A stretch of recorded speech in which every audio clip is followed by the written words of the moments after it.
Welcome to another episode of In My Own Words. I'm your host, Cory Thames, and with me in the studio today, I have my friend, entrepreneur, author, chief of staff to the co-CEO of Ariel Investments, Victoria Watkins. Victoria, thanks for joining. Thank you for having me. I'm so glad to be here. Before we get started, I have to say congratulations. You just got recognized by Diversity Woman Media as a part of their Elite 100, which celebrates the top African American C-suite female executives. So, Yes. congratulations. Thank That's you. huge. Thank you. Yeah, it was a very pleasant surprise. But yeah, thank you so much. So, before we get going, I like to do a lightning round of questions. Uh-oh. Okay. So, you just tell me the first answer that comes to your head. Okay. We will go crucial conflict or do or die. Well, so I'm conflicted because I love both of them. But I might have to go crucial conflict. Mary J. Blige or Toni Braxton? I'm going to go Mary J because she is Bad Boy Records adjacent. Okay. And I rock with Bad Boy. But Mary, just on her own is excellent. So, Okay. Favorite festival in the summer in Chicago? so I have two. Okay. One is the West Side Music Festival, which I'm hoping comes back. Shout out West Side Music Festival. West Side Music Festival, yes, yes. All my favorites have been there, including Crucial Conflict. But I also love Taste of Randolph. And then last question is, what's a mantra that you live by? I would probably say one that my dad has shared with me and shares with me consistently is we can't let our fears or any emotions dictate our actions. And I find myself thinking of that often because, we're always in situations where our emotions will make us feel a certain way and lead us to think that we should respond in that way. But we know better. We always know better. So I try to keep that in mind, that despite how I may feel in a moment, I have to think long term.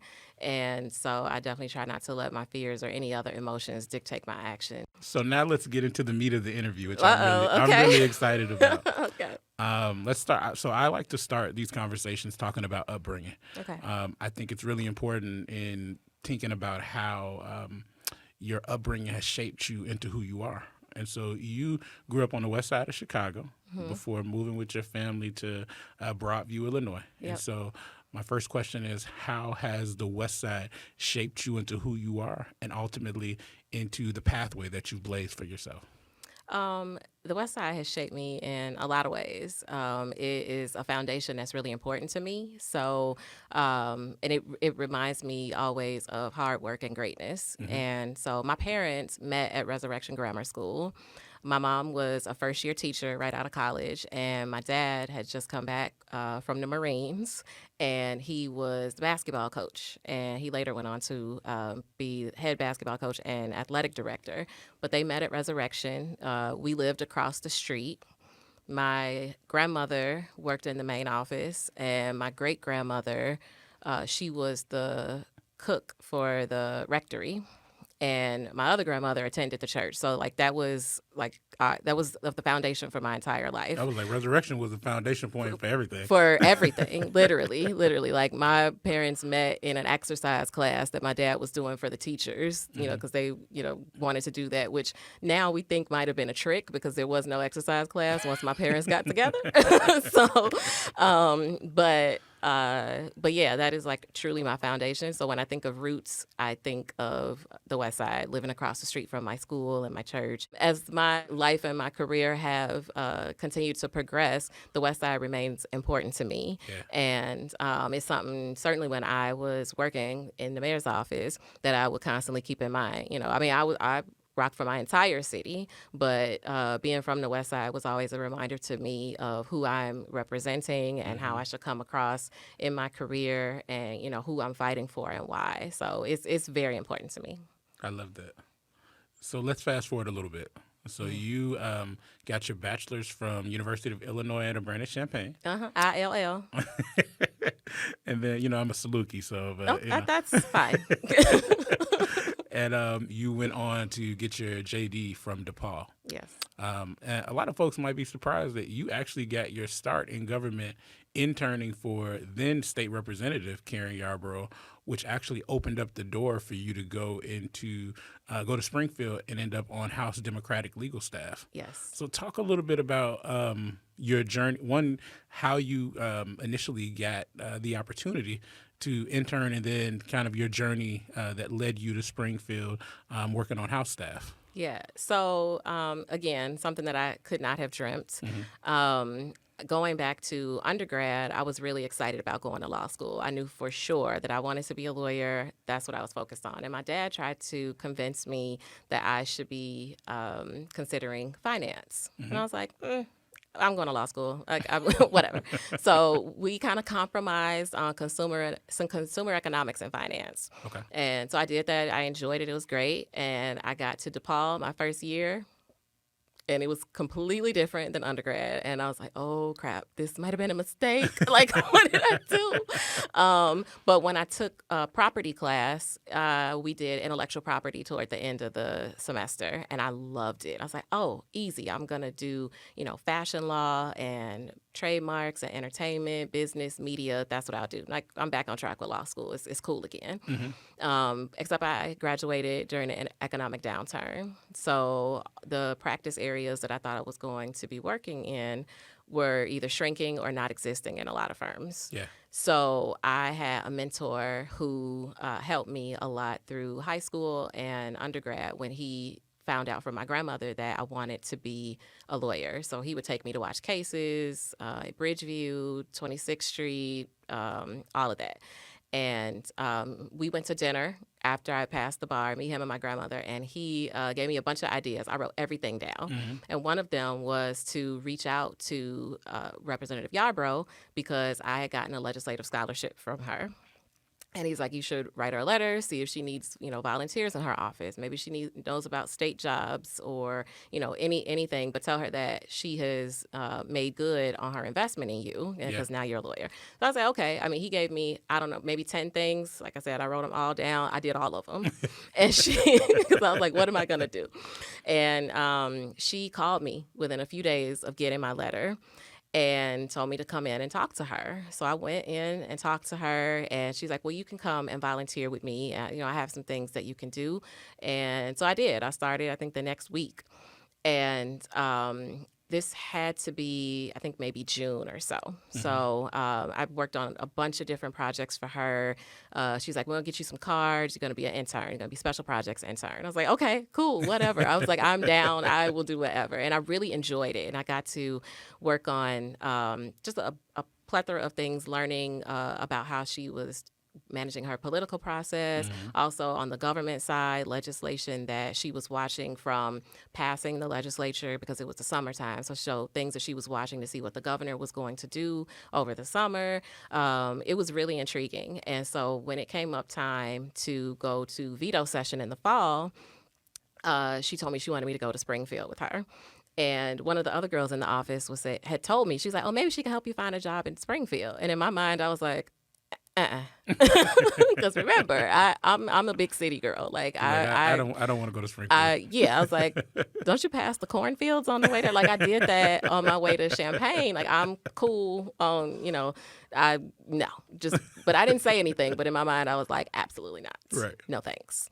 But I went to veto session with the representative, and when I tell you that they were doing things, but it was like nothing compared to the things I've seen them do since then when working on staff and then working for the mayor. They were just going through kind of like regular, vetoes, mandatory vetoes. I think they were working on like a MAP grant bill. That was the biggest thing. But like I said, it did not compare, from an issues, contentious level to the things I would get to see later. But I was blown away. I was like, this is so cool. And she kept telling me, like, oh, you can walk around the Capitol, whatever. I sat in the gallery as long as I could. I just kept watching the process. It just really drew me in.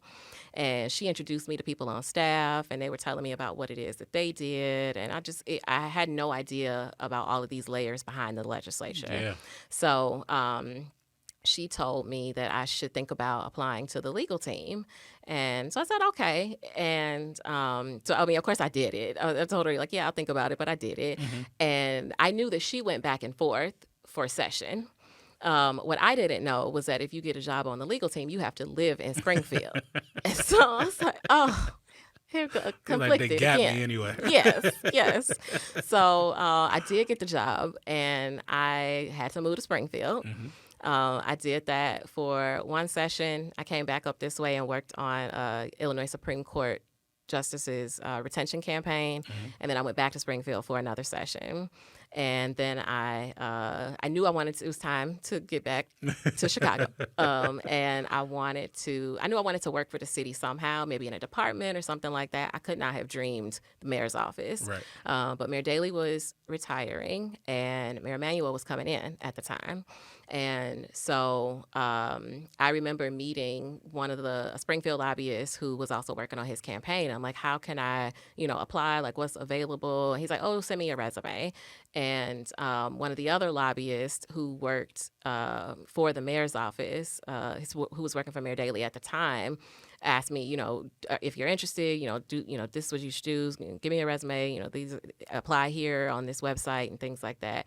And so fast forward toward like the end of session, beginning of the summer. Hmm. He calls. He's like, you should come and meet the director of Legislative Counsel and Government Affairs. So I met him, and I met again with the in-house lobbyist who would eventually become my boss.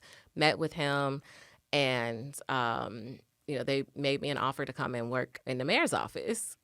This is all following me probably a year prior thinking like, oh, I don't know if I want to be a lobbyist. I maybe, want to go. So I always, another mantra, don't say what you won't do. Because you'll be doing it. I've learned that myself. Yes. Don't say what you won't do. So, yeah, next thing I know, I'm working in the mayor's office. I did get to move back to Chicago. I had to. Thankfully, right. Residency requirements. So I was like, excellent. I'm back in the city. So moved back up here and then started going back and forth to represent the city in Springfield. So I did that for 2 years. Mhm. And then next thing I knew, my boss was leaving. And the director told me that he wanted me to take his place. And so I said, well, like, any adults, I want to think about it over the weekend, knowing Yeah. full well I wanted that job. Like, I wanted that job so badly. And this was deputy director for Legislative Counsel and Government Affairs. Yes. Really overseeing Yes. the mayor's Springfield legislative agenda. Yes. Okay. Yes. So that is the next level from what I had been doing, and working also, so protecting all of the city departments as well as working collaboratively with the city's sister agencies, so CPS, CTA, city colleges, Park District, and CHA. Mhm. And like I said, I wanted that job so badly. And when I got it, I was beyond excited. But I knew that all traced back to going and volunteering and interning in Representative Yarbrough's office, now Clerk Yarbrough. It was totally transformational for my career because I was supposed to be a fashion lawyer. Before we go to your time at the city, what would you say was the biggest lesson that Springfield taught you about government and politics? Many lessons. I could imagine. Many lessons. You don't count votes the way you think you count votes. That's definitely one thing. But it just definitely taught me a lot of patience. Yeah. Patience in working with people with competing priorities. People working together with the same priorities. Yeah. A lot of personalities, So definitely taught me patience in many ways. And whether it's going to take you 3 hours to get down there, no matter what, and it's going to take you 3 hours to get home, no matter what. So was that your Zen time? That was Zen time, definitely. I mean, every car concert was sold out. So it was definitely Zen time on the way and on the way back. But patience is for sure a major lesson I got from working in Springfield. Welcome to DIY DEI. I'm your host, Tawana Streeter, and today we will be talking about racial equity in STEM education and career pathways. So, the Rush Education and Career Hub is a cradle to career pipeline that is focused on moving Black and Latino and other low socioeconomic youth into jobs in STEM and healthcare.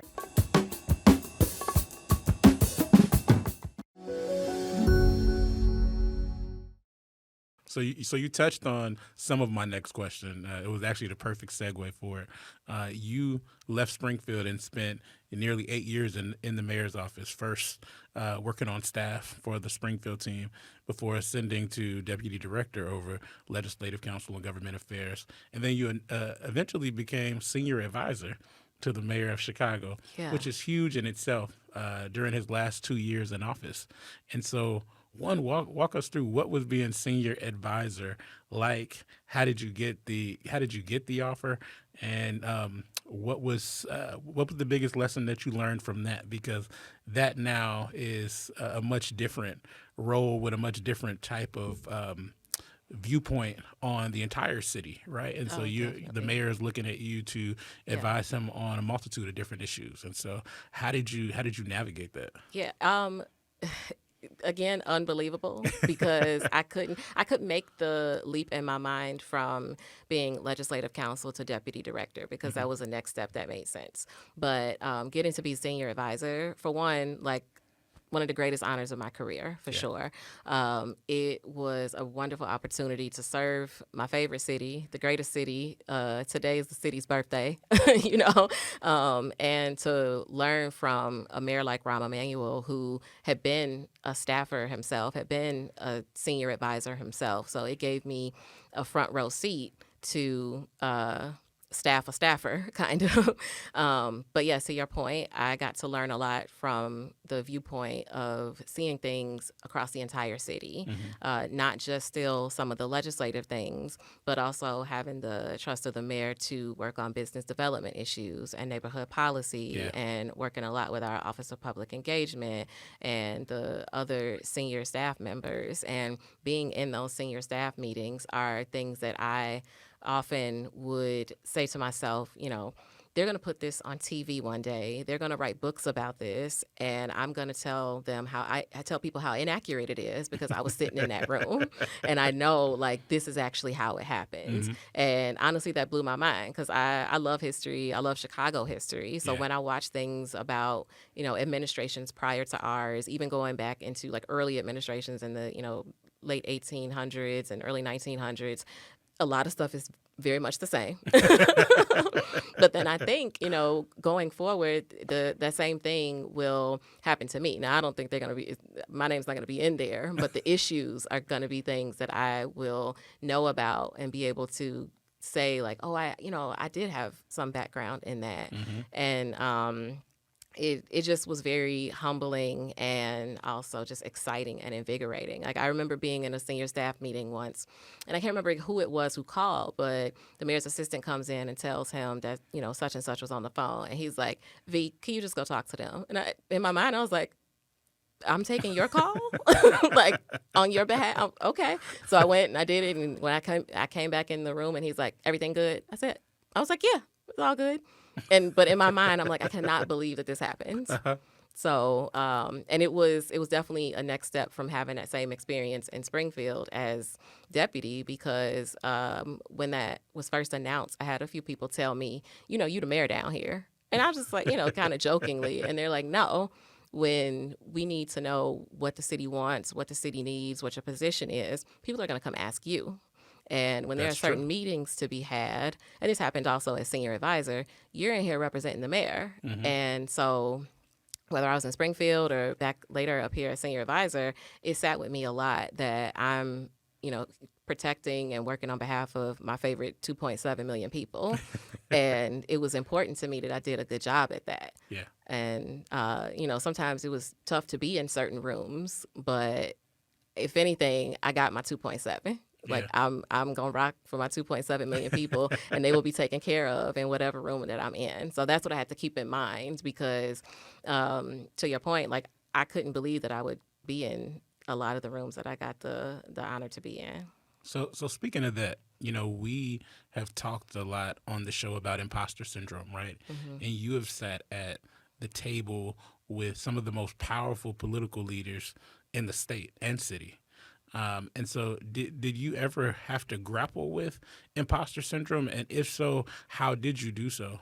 I remember the clerk Valencia was my first guest, and she talked about you and her going through the Capitol trying to override Governor Rauner's veto. Yes. Yeah. And Yeah. so, when you think about the weight of that type of responsibility, and folks are looking at you to be a leader in that regard, how did you navigate, especially being a young African American female sitting at these powerful tables? I could imagine there are moments where you're like, do I deserve to be here? Am Right. I? Yeah. How did I end up here? Yes, yes. Oh, how definitely came to my mind a lot of times. Yeah. And to your point about working with Clerk Valencia, she and I would be in Springfield and be the only others in rooms all the time. And then she would have to be back up here, so then it'd be me by myself. In a room again as the only other. Yeah. And they can't see it watching this episode, but I'm not even 5 feet tall. So, when there are like field trips and stuff like that in the Capitol, I'm trying to steer clear of the kids because I don't want to get mixed into any lines or anything like that. So add that, looking sometimes childlike into being Black and a woman. So, but I sat in many rooms where I had to give myself that talk that, remember, you're here on behalf of the mayor. You're here on behalf of the city. Your Nana knows you're down here, and she asked you to do all these things. So, number one, it is always my priority to make my parents and my family proud. Yeah. So when I have to think about that when I'm in these rooms. And even thinking about that, there's still the pressure of me being certain or not whether I really belong in a room where nobody else looks like me. And so, like I said, whether it was being senior advisor or deputy director, I had to remember my family, but also that I had a job to do. And I know how important that job was. And I could not leave a room and leave the city unprotected. Right. At any point. So a lot of times I would have to just do it scared and then come out the room and be like, I did that. I did, yeah. It was fine. No big deal. No big deal. But then also, and Michelle Obama said this not too long ago, I think when she was promoting Becoming, about how you will also get into rooms and think that you don't belong and then wonder how some of the other people got in the room. Absolutely. So sometimes I would have to think about that too. Like, I know there's somebody else in here that think they belong. They don't. So that would kind of help my mindset too. But yeah, imposter syndrome had that, quite a few times in Springfield. Okay. Let's talk a little bit about what you're doing now. So right now, you are the chief of staff to the co-CEO, John Rogers, of Ariel Investments. Let's talk a little bit about your transition from government now to the private sector in this asset management industry, which maybe not is like super new for you to be able to step into. Yeah. And so how have you kind of navigated that space and now being recognized, we said earlier in the show, as one of the top Black female executives in the country. So talk a little bit about your transition into the private sector. Again, mind blowing. I remember telling people when I was at the city, oh my God, this is a dream job I never dreamt. And now I feel like that's happening again working at Ariel because I couldn't have dreamt this. I think it's funny that I work at an asset management firm and my dad tried to get me to get into finance. And I was like, okay, I guess, Funny how it comes full circle. Right. Oh, the fullest of circles. Yeah. And I had to just, tell him often about how he was right about things. But it's been really amazing to have this experience working at Ariel. And like you said, the oldest Black-owned asset management firm and very much a pillar not only in the Chicago community, but in the financial services community, period.